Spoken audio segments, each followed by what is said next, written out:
Welcome to Wealth Coffee Chats, folks, for your daily live updates. Get the most out of today's episode by participating in the chat. Make sure you ask some questions, be part of the conversation, have a bit of fun, grab a coffee or a tea, take some notes, and get ready to start your day, folks. Quick few housekeeping rules, though. No spamming, no advertising or self-promotion in the chat. That's not on.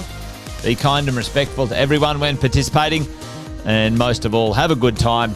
Real estate investing can be your biggest asset. It also can be your most expensive asset when it comes to getting it right or getting it wrong, folks.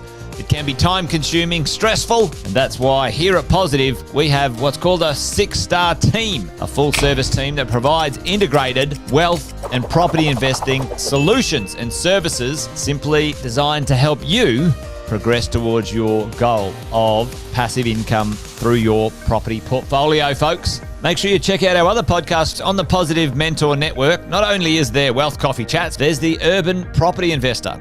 Drops every Wednesday with straight talking investing strategies and lessons with Sam Saggers. Property Investor Tales.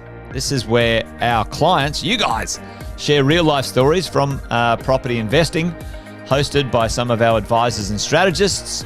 And that's done every fortnight, dropping every Monday. Wealth, Wine and Wisdom, folks, that debriefs the week that was in the world of finance and property, hosted by yours truly, Jason Witten and Andy Fenton on Fridays. Welcome to another Wealth Coffee Chats. Marvellous Monday. Hope you're well, folks, wherever you are. If you think it's Get Rich Quick, you're in the wrong place. This is the wrong podcast. This is the wrong live for you. Welcome to another Wealth Coffee Chat. Hope you're all awesome and well.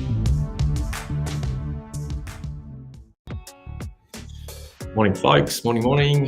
Happy Wednesday. The music off. There you go. Good stuff, team. Welcome aboard. Another Wealth Coffee Chat here for a Wednesday morning, Property Management Wednesdays, of course. And I hope you are well wherever you're tuning in from.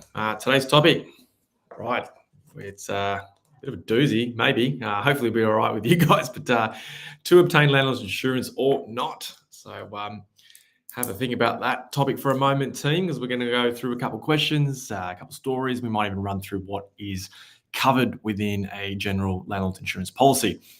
Why am I telling you this, guys? Well, tell you what, something happened in the last 7 days that it's really important to know. And thankfully, this owner had landlord's insurance this time around. So before we get into that, morning to you guys. If you are tuning in somewhere on the East Coast, let me know. It's 9:10 where I am, down here in Melbourne today. A bit of a different background. Let me know where you guys are tuning in from today. Give us a bit of a shout out in the chat. Let me know you're here. Let me know you're ready to go. And we'll kick off this morning's conversation, as I say, all about landlord's insurance. Maybe pop in the chat for me. Who has landlord's insurance? Let me know. Some owners over the time that I've been doing this, and if you haven't met me before, 13 years in the property management industry, and over my time, I've certainly met a number of investors and landlords who definitely have the right insurance in play, and certainly a number of landlords and investors who potentially don't believe in it, potentially forgot to take out their insurance policy that time of year. So hopefully that is not you guys, but listen, we are going to go through that this morning. So bit of a shout out in the chat, team, if you are there tuning in. Should we obtain landlord's insurance or not? It's a pretty good question, as I say. Some people do it, some people don't. Why should our investors and landlords have landlord's insurance? Ultimately, it's there to protect you in that space. I mean, it's quite interesting. We purchase cars and we get insurance for cars. We get insurances for our house. And other property in there alike. We get health insurance, all type of insurances out there, I suppose. But, like I say, sometimes landlords forget or do not see the value in it. So I'm going to run you through a general policy that is highly recommended out there in the marketplace today. It may be a policy that you guys have already. It may be not as well. So we're going to go through that this morning. If you guys are cool with that, thumbs up in the chat and we'll get away with this because it's a really interesting one. In the last 7 days, I had a situation that I'm going to work through now with the client where we just, received handover on a new build. So we are very early on into the leasing campaign. We are showing people through all the fun stuff's happening now. It's been quite the wait to build that home. And we've just turned up to the property to, find ourselves in a position now where the hot water system has been stolen, team. The hot water system's been stolen. We're trying to work out when it happened, how it happened, put the pieces together. Now in this case, the first thing we did was obviously have a conversation with the builder, but we know they're really good builders, so it's not going to be them. And ultimately, maybe having landlord's insurance or the right landlord's insurance in play will be the right move next for us. Chris is on this morning, mate. Morning to you and everyone else tuning in this morning, wherever you guys are tuning in from. It's really good. So let's get on with the team. I'm going to share this screen. If you can't see that on your screen, do let me know in the chat box for me, team. Maybe you've got a different view to me, but I'm going to run you through kind of, what's generally included in a landlord's insurance policy and potentially what is not. No landlord's insurance policies, they are not all the same, team. I know the premiums your annual premiums may differ, but I can certainly tell you, team, they are not all the same. I'm going to show you why. So I'm going to run you through, generally what is covered in your landlord's insurance policy. And hopefully when we go through this and have a look at the content here of what is included, that'll give you guys some confidence and some reason to ensure, you've got the right policy in place. Not sure when the last time you guys have checked what's in your landlord's insurance policy, but if anyone knows what's covered within their policy, do let me know. Most people don't. It's something we do have to, consistently look at on a year-to-year basis to ensure. Because I can tell you what, team, 13 years in this industry, I've had insurance claims and been involved with things with our clients and other landlords that, significant claims. We're talking $10,000, $15,000, $20,000 scenarios. And depending on the landlord's insurance cover, I've seen some covered, I've seen some not. It's a lot of pocket out of your or money out of your pocket when it doesn't go right. So, as we say here, team, property managers, we're here to keep you safe. And part of that is protecting you from particular insurances. So let's have a look at this, team. So hopefully you guys can see that on your screen. Obviously, one of the biggest things within your cover is loss of rental income. Now, that is quite stock standard across the board, I would imagine. Excuse me. However, the differences between certain policies, in this case, where we're looking at a Terry Shear policy, there's certainly other companies out there as well that are quite comparable. You've got to look at how much loss of rent income cover is actually on the table and what's actually covered within your policy, right? In this case, right, there's some tenant hardship amounts there, absconding tenants, right, up to 20 weeks cover in rent.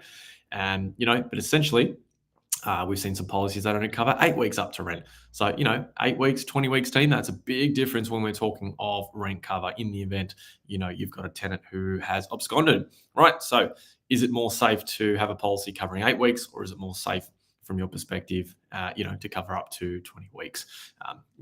I think the latter will prevail in that space. Defaulting tenants resulting in termination, at least up to 20 weeks there, really important. One of the better policies out there, I suppose. There's things out there that, as I say, cover up to 6 to 8 weeks. Now, by no means, team, I am not an insurance expert. I'm just here to give you an insight into, the things out there and perhaps provoke some thoughts, for yourselves in your portfolios to see what cover you currently have and whether you need to make a move on that to keep you safe. Ultimately, right? So, like I say, it's not necessarily the loss of rental income, because most policies will have that. It's the amount that it actually covers.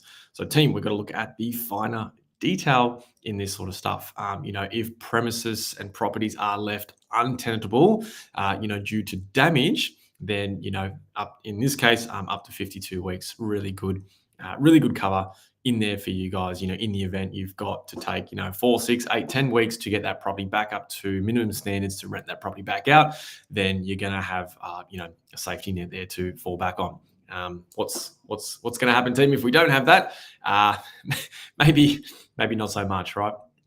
I'll see if you guys here as well. Bunty, good stuff. Good morning to you. And Tim's online as well. He says, yeah, opportunities. Something of the past, commonly here building materials will disappear for construction sites. Yeah, it's quite crazy, Tim. I've had, the hot water system I'm talking about today, something just happened recently. I've certainly had, I grew up in Sydney. I sort of managed property out there. I had someone once go under the house on a weekend and steal all the copper pipes. These things happen, unfortunately, in this world. And obviously we've got to make sure we are covered. Let's have a look at this, team, as well. So contents, what does specific landlord's insurance cover when it comes to contents? Obviously, tenant damage. I commonly get asked, hey, if the pet damages the property, am I covered? Well, again, comes down to your policy. In this case, there's up to $5,000, per period of insurance, of course.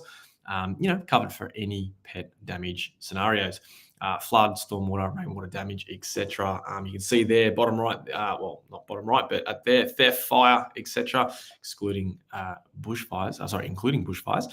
And in my case, for our client, with the hot water system being ripped out, and we're wondering where it went and what someone's done with it, potentially theft, is going to be covered in that scenario. And so we feel a little bit more safe and we have a resolution to work towards. So nice and covered there in that regard. Obviously, there's some building for tenant damage and things like that. Now, team landlord insurance is not the same as building insurance. So, certainly that is a separate policy.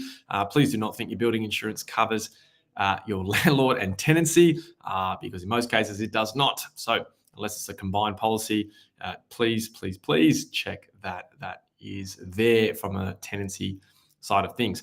What's also important, team, is some other benefits when it comes to your landlord insurance. And I just want to really highlight, reletting costs that exceed the bond, removal and storage of goods as required by the Act, up to $5,000, of course. In the event you were going through a termination, the tenant has moved out, you need to change locks and you're going down that path, then obviously up to $250, that's covered as well. So all these little things, team, add up when you have the right policy. You are nice and safe as the investor, and you can obviously get that property, back to minimum standards, get it rented back out, and, get on with it with another tenancy. Of course, as well, as a property management group, and there might be potentially other representatives that you have in that time, there are other, things, included benefits within this particular policy that cover the costs of the property manager's time in court, tribunal, these sorts of things. So, really good to have. I see a lot of other policies that don't necessarily cover these sorts of things. So, sometimes when you add up the reletting costs, change of locks, representation costs at tribunal or court, then that can start to add up, $1,000, $2,000, $3,000 on top of the loss of rent, damages, etc. Like I say, from my experience, I've done claims $10,000, $20,000, and this certainly helps. You can see obviously it covers legal liability, which we've got to have as investors as well when we're renting our properties out. And great thing you'll see on the right hand side there with regards to the excess charge. There's no excess for loss of rent claims, team. So really important. I've seen claims, $500, $1,000, etc. Really good cover there, team. And, like I say, when you don't get it right, it can cost you, a lot of stuff, which, not always the way to go as an investor. So it's all about keeping you safe, team. We obviously want to progress our investment journey. We want to help maintain the property. We want to hold the property for a longer period of time. And going about that, this is just one little bit of the framework that we certainly recommend and encourage our landlords to, engage with. So not an advocate necessarily for this particular policy. It's just one that's highly recommended across the country, of course, one of the leading providers. And certainly, there's a few other comparable policies out there. So, certainly, team, do your research. We need to, be on top of this sort of stuff from time to time, because, if we don't, I've seen it not go too well on the financial side of things, team. So hopefully you guys are all under control. Is there anyone here that doesn't have landlord's insurance, maybe doesn't believe in it? Let me know in the chat. It'd be interesting to sort of hear from you guys. And g'day to you, Jeff, mate. Hope you're well. Yep, got your email. We'll be chasing that one up today. We'll get back to you. Absolutely. So, team, that's it. Landlord's insurance, to obtain it or not. Hopefully you've got it. Certainly recommended from my perspective. 13 years in the industry.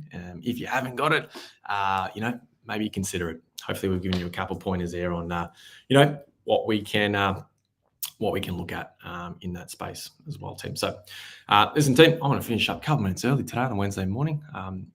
Let you guys go. Enjoy the rest of your Wednesday. As the title suggests, below 8:10 Queensland time, about 9:10, I think, and for most other people around the East Coast and wherever else you're tuning in from, team. So certainly come back tomorrow, 8:10. Jason will be back for another episode of Wealth Coffee Chats, and we'll get through that and move forward, team. So listen, hopefully that's helped you today, and you guys enjoy the rest of your Wednesday. Thanks for playing full out, team. See you later. Episode of Wealth Coffee Chat, folks. Make sure you like, subscribe, and turn on your notifications so you never miss a thing when we go live. Improve your portfolio and investing game, folks, with Wealth Coffee Chats live every morning at 8:10 each weekday. Make sure you join us. Previous episodes are also available wherever you get your podcasts, folks, as well as our other podcasts from the 6-Star team here at positivementor.com.au.